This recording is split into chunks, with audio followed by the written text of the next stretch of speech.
Hi students, कैसे चल रही है आपकी स्टडी? अच्छी चल रही होगी। बस आपको कॉन्सेप्ट को क्लियर करके चलना है।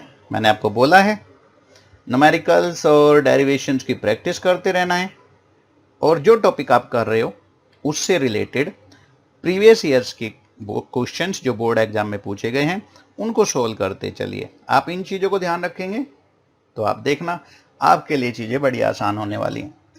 और ये सब्जेक्ट इंटरेस्टिंग और एक्साइटिंग तो है ही। आज हम ले रहे हैं, स्टार्ट कर लेते हैं। आज का चैप्टर है हमारा करंट इलेक्ट्रिसिटी, 12th फिजिक्स, और आज का हमारा टॉपिक है किरचॉफ्स रूल्स और लॉज। तो लेट अस स्टार्ट। तो स्टार्ट करने से पहले हम बात करेंगे प्रीवियस फिजिक्स, जो अब तक हम इस चैप्टर में कम से कम पढ़ चुके हैं, और प्रेजेंट डे फिजिक्स जो आज पढ़ने वाले हैं।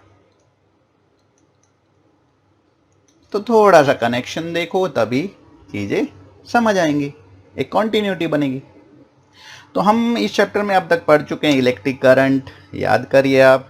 फिर हमने ओम्स लॉ पढ़ा, resistance, resistivity, drift velocity of electrons, और याद करिए हमने पढ़ा था कॉम्बिनेशन ऑफ रेजिस्टर्स और रेजिस्टेंसेस, और इसमें हमने पढ़ा था series combination and parallel combination. और याद करिए आप ग्रुपिंग ऑफ सेल्स भी पढ़ा है हमने, इसमें भी सीरीज, पैरेलल ये तो पढ़े ही थे, और मिक्स ग्रुपिंग भी पढ़ा था, याद करिए। मिक्स ग्रुपिंग का मतलब होता है जब हमारा सर्किट ऐसा होता है कि कुछ उसके कंपोनेंट्स पैरेलल होते हैं, कुछ सीरीज होते हैं आपस में, फिर हम उनको देखते हैं कि ये जो पोर्शन वाइज भी हो सकते हैं सीरीज या पैरेलल में, तो उसे मिक्स ग्रुपिंग कहते हैं। ऐसे ही जब हम क्वेश्चन सोल्व करते हैं न्यूमेरिकल, तो हमने रेजिस्टेंसेज में भी हम ऐसे क्वेश्चंस करते हैं जिसमें मिक्स ग्रुपिंग होती है। हमारे पास एक कॉम्प्लिकेटेड सर्किट आ जाते हैं जिन्हें हम नेटवर्क या मैश वर्क कहते हैं। पहले हम पहले सर्किट की यहाँ जो फिगर में दिखाया है बात करते हैं।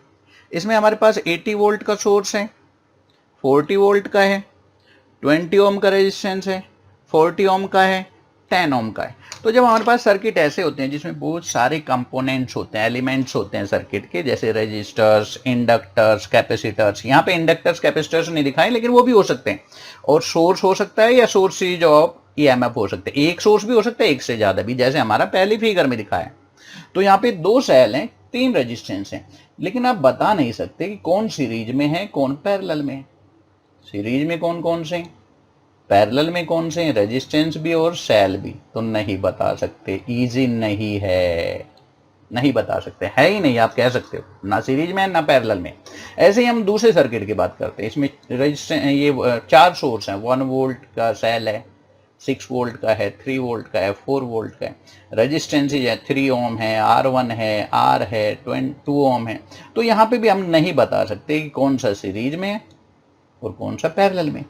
तो इस तरह के जो कॉम्प्लेक्स सर्किट होते हैं, और या कहिए कॉम्प्लेक्स सर्किट, इनको हम नेटवर्क या मैश वर्क कहते हैं। तो ऐसे मैश में से हमें पता नहीं चल पाता कि कौन सीरीज में कौन पैरेलल। तो यहाँ पे एक जर्मन साइंटिस्ट किरचॉफ ने रूल दिए, 2 रूल, एक कंजर्वेशन ऑफ चार्ज के बेस पे, अभी आज हम पढ़ेंगे, दूसरा कंजर्वेशन ऑफ एनर्जी के बेस पे। तो 2 रूल दिए थे, और उसके बेस पे हम किसी भी सर्किट को फिर स्टडी कर सकते हैं। तो बड़े इंटरेस्टिंग टॉपिक आज हम पढ़ने वाले हैं। एक बार फिर मैं बोल देता हूँ, ये पेज पे जो हम पढ़ रहे हैं इसमें कोई एग्जाम में आने वाली चीज नहीं है, बस एक कॉन्टिन्यूटी बनाने के लिए मैंने आपको बताया है। तो इसमें अब हम शुरू करते हैं आज का हमारा टॉपिक। किरचॉफ फर्स्ट रूल, इसे जंक्शन रूल और करंट रूल भी कहते हैं, और सेकंड किरचॉफ सेकंड रूल, जिसे लूप रूल और वोल्टेज रूल या लॉ भी कहते हैं। तो पहले हम किरचॉफ फर्स्ट रूल की बात करेंगे, और सिंपल रूल था। ये रूल बताता है कि अगर हम किसी सर्किट में किसी जंक्शन पे करंट आ रही है, मान लीजिए I1, I2, ए जंक्शन है आपके सर्किट में कहीं, और I3 इसमें से निकल रही है। तो अगर कोई कहे I1 is equal to 2 ampere, I2 is equal to 3 ampere, तो I3 कितना होगा, तो कोई बच्चा भी बता देगा 2 एम्पियर की करंट आई है, 3 एम्पियर की करंट आई है, तो निकलेगी तो 5 एम्पियर की। तो इसी को फॉर्म यानी कि स्टेटमेंट दिया, इसी को रूल में फॉर्म में किरचॉफ ने हमें बताया। तो ये रूल क्या कहता है, the algebraic sum, the algebraic sum of all the currents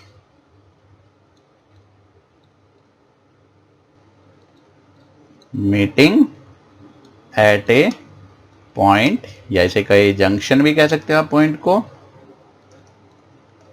in a circuit is zero, that is mathematical form में sigma I is equal to 0। और थोड़ा अगर मैं फिगर ए से इसकी बात करूं, इलस्ट्रेशन देखें यहाँ पे थोड़ा इस रूल का फिगर ए में, तो हम देखते हैं I1 current plus I2 sigma I is equal to 0, sum of current at the junction should be 0, और जो करंट लीव कर रही है आपके जंक्शन को उसे आप माइनस में लेंगे, तो इन सब का सम 0 होना चाहिए। इसी की दूसरी फॉर्म में अगर मैं इसे लिखना चाहूं तो मैं लिख सकता हूं I1 plus I2 is equal to I3। इसको हम कह सकते हैं अदर फॉर्म में कि at any junction current sum of current कह सकते हो, sum of currents entering the junction, I1 plus I2 यहां पे entering the junction is equal to sum of currents leaving the junction, leaving the junction।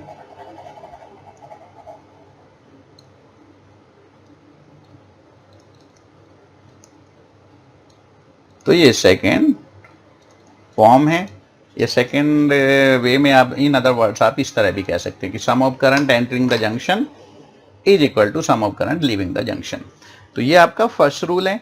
और यहाँ पे ये rule जो है ना, ये बेस्ड है on law of conservation of charge. तो junction rule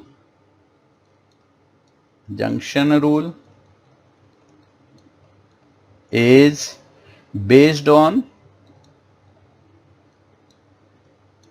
the conservation of charge. और वो आप कोई पूछे कैसे, तो आप देखिए ए पॉइंट पे जितना चार्ज आएगा, जितनी करंट आएगी उतना ही आगे निकल जाएगा। तो ए पॉइंट पे ना तो चार्ज स्टोर हो रहा है न प्रोड्यूस हो रहा है, तो हम कह सकते हैं कि चार्ज यहाँ पे do not remain accumulated at point A, यानी कि जितना चार्ज आया उतना आगे निकल गया, तो चार्ज कंजर्व्ड ही रहा। ए पॉइंट पे ना प्रोड्यूस हुआ और न ही स्टोर हुआ। तो this law is based on law of conservation of charge. तो समझ आ गया होगा आपको, इजी है। तो sigma I is equal to 0 short में याद रखिए किसी भी जंक्शन पे। Second rule, Kirchhoff second rule क्या कहता है, इस रूल के हिसाब से अगर हम कोई एक सर्किट लेते हैं इस तरह से, जैसे ये A B C D E F, हमारे पास ये लूप हैं और यहाँ पे जो हमारे पास सर्किट है इसमें 3 लूप बनते हैं, एक ए बी सी एफ, एक सी डी ई एफ और एक बनता है ए बी डी ई ए। तो इस तरह से जो हमारे पास ये 3 लूप बनते हैं, इनमें से किसी भी एक लूप की अगर हम बात करेंगे तो हम यहाँ पे किरचॉफ सेकंड रूल को समझा सकते हैं। तो ये लॉ क्या कहता है, रूल क्या कहता है, ये according to this rule around any closed loop of a circuit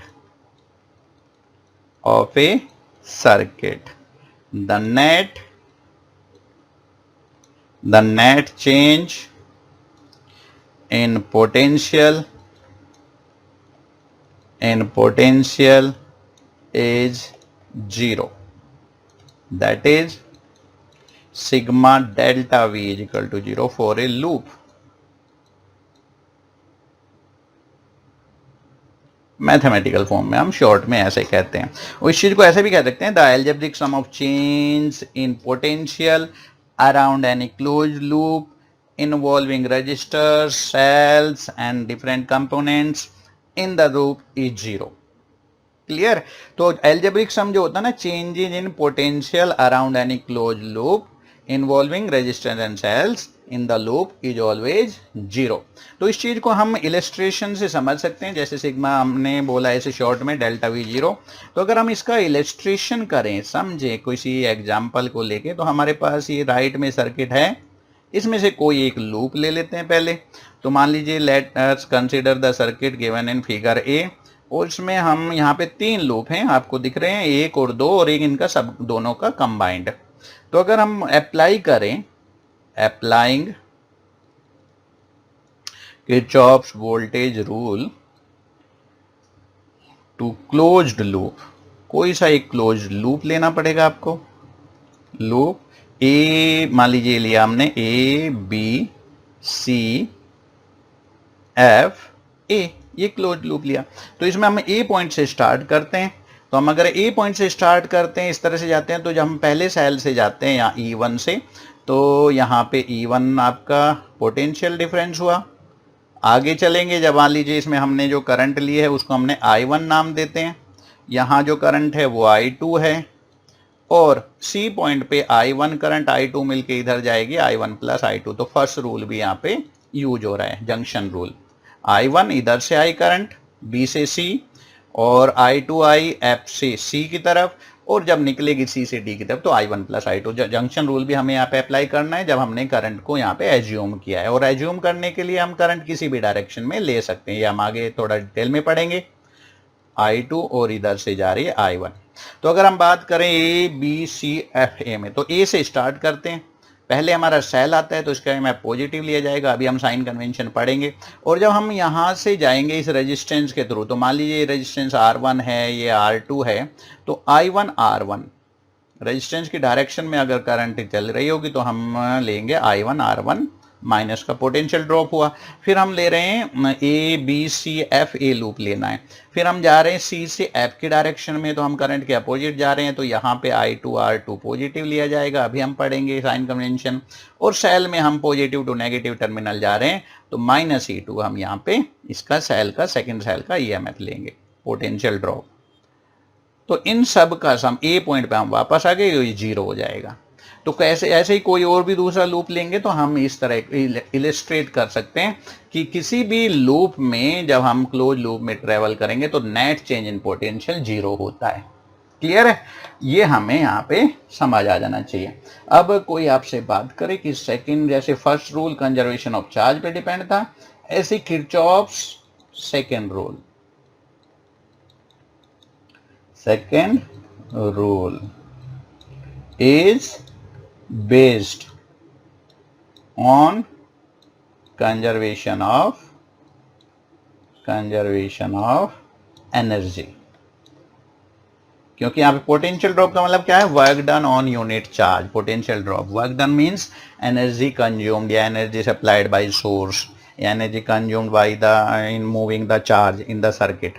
तो यहाँ पे जब भी बात करेंगे, जब हम लूप में बात करते हैं, एक चार्ज को जब हम किसी एक पॉइंट से स्टार्ट करके ए पॉइंट से और ए पे ही ला के रख देते हैं, तो इसका मतलब we are doing no work, zero work, net work is zero. तो यहाँ पे हम कहते हैं कंजर्वेशन ऑफ, यहाँ पे एनर्जी फॉलो हो रहा है.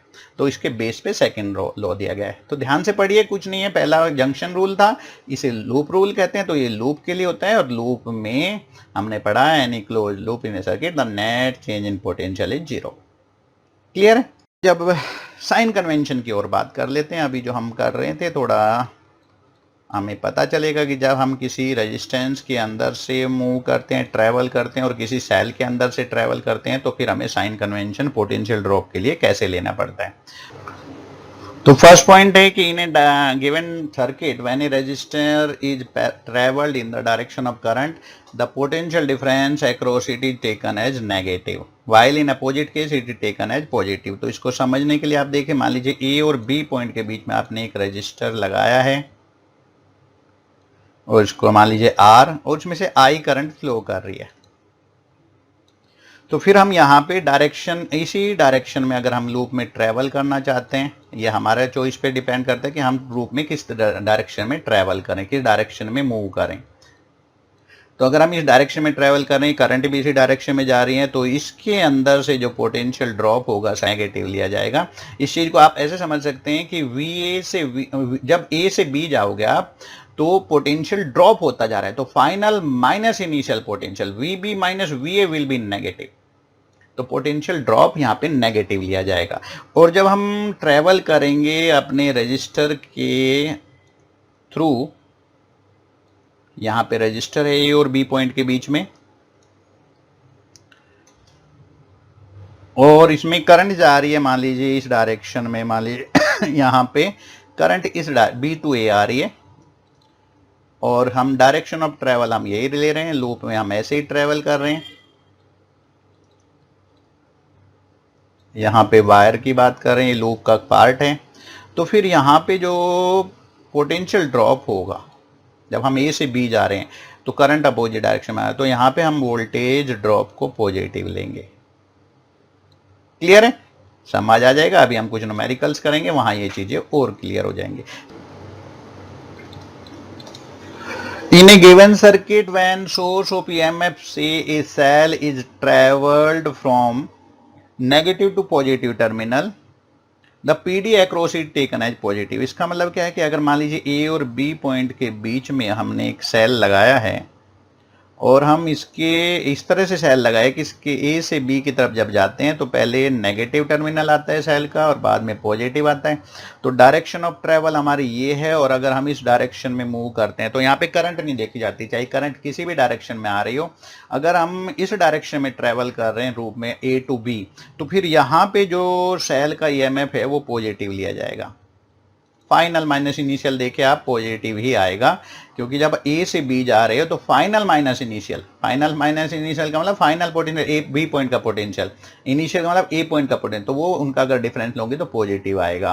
तो अगर आप सेल में नेगेटिव से पॉजिटिव टर्मिनल की डायरेक्शन में जा रहे हो किसी लूप के पार्ट में, तो फिर सेल के EMF को आप पॉजिटिव लेंगे। और अगर इसका उल्टा है, जैसे A और B पॉइंट के बीच में आपने सेल लगाया और सेल का पॉजिटिव टर्मिनल पहले है, नेगेटिव बाद में है, और आप ट्रेवल कर रहे A से B के डायरेक्शन में अपने लूप में, यहाँ पे लूप का पार्ट है ये, दिखा रखा है, पूरा लूप नहीं है। तो यहाँ पे जब हम सेल लेंगे तो वहाँ पे फिर हम सेल के EMF को नेगेटिव लेंगे। और ये सारी चीज़ें अभी क्लियर हो जाएंगी जब हम कुछ न्यूमेरिकल्स करेंगे। तो ऊपर हमने पढ़ा था कि अगर हम करंट के डायरेक्शन में ट्रेवल करेंगे रजिस्टर में, तो उसमें पोटेंशियल ड्रॉप को नेगेटिव लेंगे, और अगर अपोजिट डायरेक्शन में तो पोटेंशियल को पॉजिटिव लेंगे। और अगर हम सेल में ट्रेवल करते हैं किसी लूप में और नेगेटिव से पॉजिटिव टर्मिनल में, तो सेल में हम EMF को पॉजिटिव लेंगे, अदरवाइज नेगेटिव। तो जब हम कुछ क्वेश्चंस करेंगे ये साइन कन्वेंशन हमें क्लियर हो जाएगा। तो अब हम कुछ क्वेश्चन ऐसे देखेंगे जो बोर्ड एग्जाम में आए हैं, और हमने जो आज ये दोनों रूल पढ़े हैं वो भी हमें वहाँ क्लियर हो जाएंगे, साइन कन्वेंशन भी वहाँ पे हमें क्लियर हो जाएगा। तो हम ले लेते हैं क्वेश्चन। एक हम सिंपलेस्ट क्वेश्चन लेते हैं जो बोर्ड एग्जाम में आया है। इसमें एक ही लूप है। A 10 volt battery of negligible internal resistance is connected across a 200 volt battery and a resistance of 38 ohm as shown in the figure. Find the value of current in the circuit. तो simple question, और इसमें हमें given है A1 एक cell 10 volt, A2 200 volt और एक resistance है 38 ओम। हमें निकालना है सर्किट में करंट। तो ये फिगर है, डायग्राम दिया है, और ये हमने एग्जीक्यूशन कर लेते हैं यूजिंग या applying KVL, Kirchhoff voltage rule. तो अगर हम इस रूल को अप्लाई करते हैं तो हम देखते हैं कि अगर हम किसी भी एक पॉइंट से स्टार्ट करें, करंट को हम पहले एज्यूम करेंगे, और हम 200 वोल्ट की बैटरी का पॉजिटिव से अगर हम करंट को माने कि इस डायरेक्शन में करंट ट्रेवल करेगी और इस तरह से सर्किट में, तो हम किसी भी एक पॉइंट से स्टार्ट करके इस सर्किट में अगर KVL को अप्लाई करते हैं, किरचॉफ्स वोल्टेज रूल को, मान लीजिए इस पॉइंट से हम स्टार्ट करते हैं, तो हम देखते हैं करंट जा रही है और सेल के अंदर से, और जब सेल के अंदर हम ट्रेवल करेंगे 10 वोल्ट में, तो हम ये नहीं देखेंगे करंट किस डायरेक्शन में जा रही है, लेकिन हम देख रहे हैं कि पॉजिटिव से नेगेटिव जा रहे हैं, तो सेल के EMF को नेगेटिव लिया जाएगा 10 वोल्ट। आप आगे चलिए, आप आगे गए, आप इस एंड में जा रहे हैं 200 वोल्ट के सेल से जब हम ट्रेवल करेंगे, तो यहाँ पे हम देख रहे हैं नेगेटिव टू पॉजिटिव टर्मिनल हम जा रहे हैं लूप में, तो फिर यहाँ पे इसके EMF को पॉजिटिव लेंगे। 200। और हम रेजिस्टेंस के थ्रू अगर ट्रेवल कर रहे हैं करंट की डायरेक्शन में तो आई आर को नेगेटिव लेंगे। आई आर का मतलब यहाँ पे रेजिस्टेंस है 38 इंटू आई का मतलब करंट आपने आई एज्यूम किया है, that should be equal to 0। तो आपने ये वोल्टेज रूल अप्लाई कर दिया, अपने साइन कन्वेंशन भी अप्लाई कर दी, तो आप देखिए आपके पास आता है 190 minus 38i is equal to 0।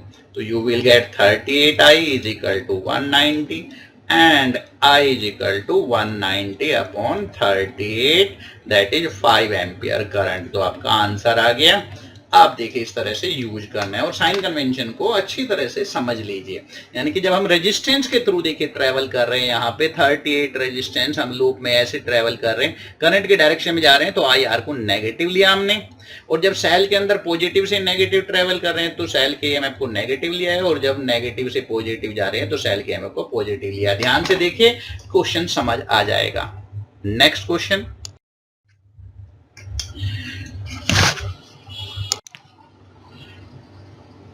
Okay ये भी बोर्ड एग्जाम का क्वेश्चन है बेटा, और बड़ा ही इंटरेस्टिंग है, इजी है, थोड़ा समझेंगे। Using Kirchhoff's rules calculate the current through the 40 ohm and 20 ohm resistors in the following circuit. तो ये सर्किट आपको गिवन मिलेगा, और ये पूछ रहे हैं कि करंट 20 ओम से कितनी जाएगी, 40 ओम से। तो ये सर्किट गिवन है। आपको करंट जब एज्यूम करनी होती है तो आपकी चॉइस पे डिपेंड करता है आप कहाँ से कितनी करंट दिखाते हैं। तो मान लीजिए मैं यहाँ पे एज्यूम कर रहा हूँ सी पॉइंट की अगर मैं बात करूँ, ये पॉइंट है हमारे A B C D E F, और हम करंट की अगर कहीं बात सी जंक्शन की बात करते हैं तो मान लीजिए इधर से I1 करंट आ रही है, इधर I2 करंट जा रही है, और इधर I3 करंट जा रही है।